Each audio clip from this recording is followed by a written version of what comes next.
Pemirsa, pertumbuhan ekonomi Indonesia pada kuartal pertama 2026 mencatatkan hasil positif dengan capaian 5,61%. Investasi menjadi salah satu penopang utama dengan kontribusi yang melampaui tren biasanya.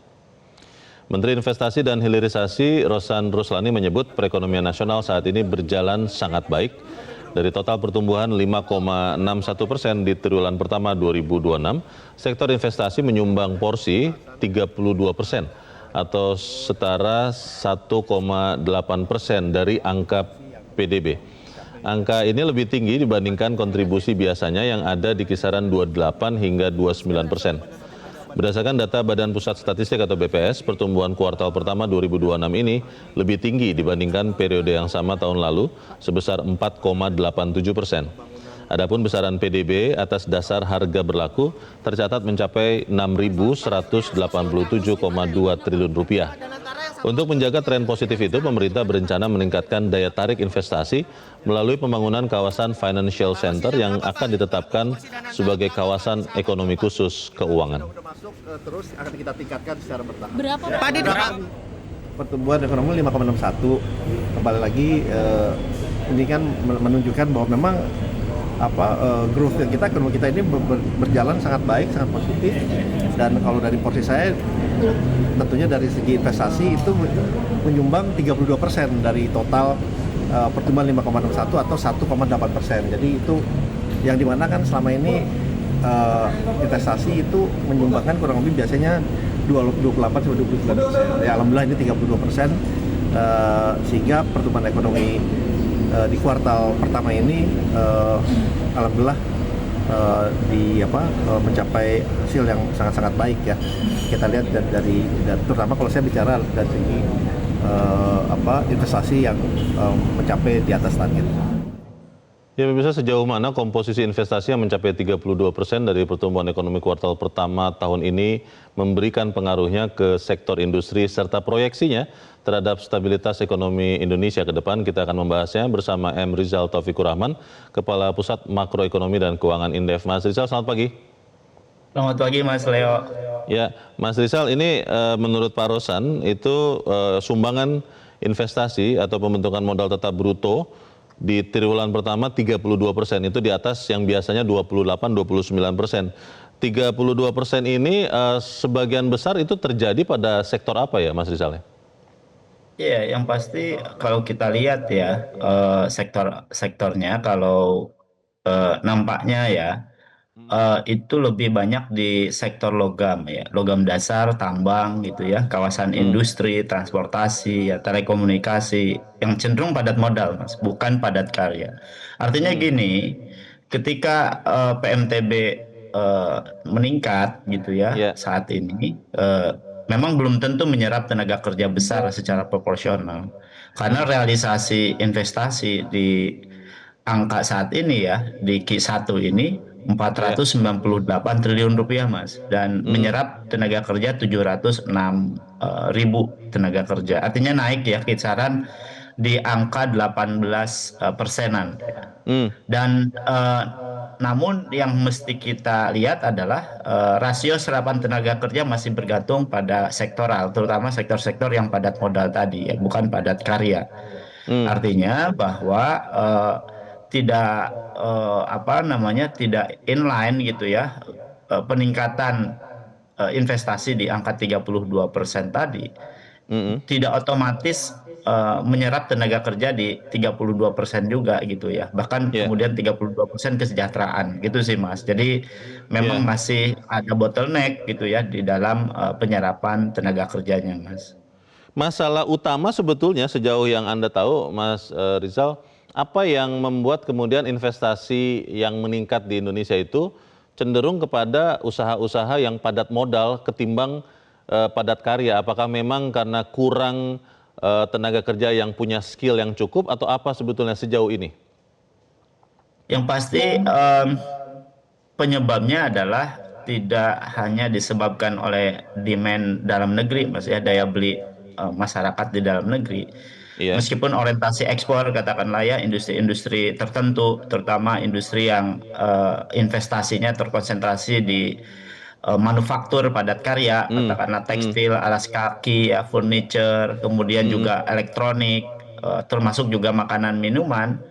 Ini yang justru apa namanya menjadi lebih cenderung eh, apa namanya tidak terlalu besar gitu ya penyerapannya. Mengapa? Ya karena tadi market juga masih sangat terbatas terutama di daya beli, termasuk juga katakanlah orientasi ekspor yang notabene masih terjadi risk uncertainty-nya gitu. Hmm. Bahkan yang lebih menarik lagi Mas Leo ya bahwa Ya. PMI manufaktur kita itu semakin menurun nih bahkan di 2026 ya April ini termasuk juga Maret kemarin, kalau Hmm. Maret di angka 50 bahkan sekarang di bawah 50 PMI manufaktur. Hmm. Artinya ini terjadi kontraksi ya. Jadi outputnya juga turun gitu ya. Ya. Dan paling cepat ya kemungkinan kita tidak berharap lagi nih terjadi PMI penurunan di bulan Mei gitu tahun apa Hmm. bulan ini. Hmm. Kalau melihat ini kan ada sesuatu yang kontradiktif ya, Mas Rizal, bahwa pertumbuhan ekonomi naik lebih tinggi daripada sebelumnya. Industri, maksud saya investasi juga menyumbang sebenarnya lebih tinggi daripada sebelumnya. Tapi soal penyerapan tenaga kerja ini yang belum tertangani. Solusinya apa kalau kemudian kita ingin juga mengurangi pengangguran di saat investasi ini meningkat, Mas Rizal? Iya, tentu harus didorong investasinya yang ke padat modal gitu ya, yang memang Padat karya? apa namanya, ya padat padat karya gitu ya, maksud saya padat Hmm. karya gitu ya. Selain Hmm. yang padat modal tentu ya, Ya. tapi ya tentu apa concernnya ke padat karyanya ya. Artinya ekonomi tumbuh, bahkan kemudian tumbuhnya investasi ini Hmm. justru harusnya ditopang oleh apa namanya pertumbuhan ekonomi yang menyerap tenaga kerja banyak gitu ya. Hmm.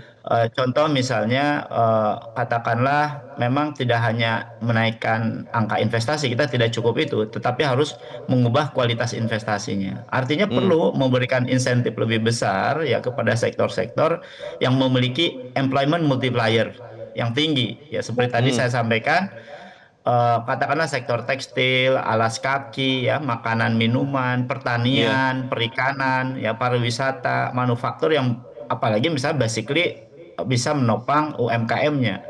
Hmm. Jadi selama ini investasi itu masih terkonsentrasi pada hilirisasi logam, ya Hmm. tambang yang notabene padat modal. Iya. Apa dampaknya nih Mas Leo ya? Jadi Hmm. akibatnya I-Core Indonesia itu masih tinggi gitu ya, di Iya. kisaran 6. Artinya Iya. investasi besar tetapi output dan juga lapangan kerja yang dihasilkan belum efisien. Hmm. Kalau melihat kondisi terakhir kan pertanian sebetulnya meningkat sangat pesat ya. Kita sampai bisa swasembada beras saat ini, Mas Rizal. Apakah tidak bisa misalnya pemerintah fokus ke industri pengolahan pertanian saja karena sudah nyata-nyata bertumbuh nih dibandingkan tahun lalu. Bagaimana, Mas? Nah, itu justru menjadi catatan penting gitu ya dalam Hmm. peningkatan investasi ini. Jangan dikonsentrasikan saja ke hilirisasi yang basically non pertanian. Hmm. Justru eh, fokus ke sektor pertanian termasuk juga industri pengolahan berbasis pertanian ini Iya. menjadi sangat penting. Mengapa? Karena nilai tambah dari apa namanya sektor pertanian ya industri basis sektor pertanian ini lebih tinggi dibanding dengan pertambangan. Nah, Hmm. ini yang saya kira persoalannya bukan sekedar kembali ke pertanian ya, Iya. tetapi harus menjadikan pertanian itu sektor yang produktif, modern ya, bernilai Hmm. tambah tinggi. Hmm. Sebab saat ini ya pertanian memang menyerap tenaga kerja hampir 29% gitu ya Iya. terhadap tenaga kerja nasional. Iya. Tetapi kontribusi terhadap PDB-nya hanya 12% gitu. Artinya Hmm. apa? Produktivitas pekerja di sektor pertanian ini masih sangat rendah dibanding Iya. dengan industri manufaktur maupun jasa. Iya. Terakhir, Mas Rizal, kalau Anda melihat angka yang baik di triwulan pertama ini, apakah Anda lihat di triwulan kedua dan selanjutnya di tahun ini kinerja investasi kontribusinya bagi pertumbuhan itu masih akan tetap sebaik ini, Mas Rizal? Em, Gini, investasi ini memang banyak faktor ya yang mempengaruhi, tidak hanya dari aspek stabilitas apa namanya ekonomi ya, kemudian juga regulasi ya, Iya. termasuk juga market. Tapi yang paling penting gitu ya yang kita mesti dorong ya, selain dari pasar sektor pasar gitu ya, dan juga sektor capital, ini juga harus dijaga ya. Bahkan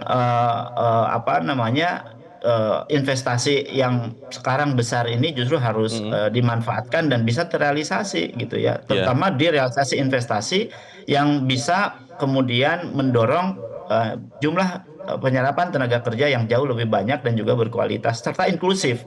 Ya. Tapi kalau kemudian di kuartal 2, kuartal 3 begitu ya, capaian di kuartal 1 ini tidak didorong ya, kemudian memberikan nilai tambah. Nah, ini amat disayangkan gitu.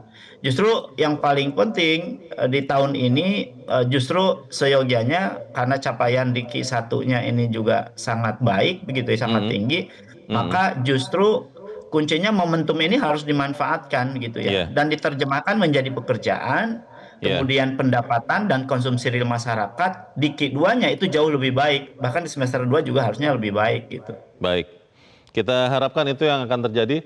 Terima kasih Mas Rizal Taufikur Rahman, Kepala Pusat Makroekonomi dan Keuangan Indef sudah mencerahkan kami. Selamat pagi Mas Rizal. Selamat pagi.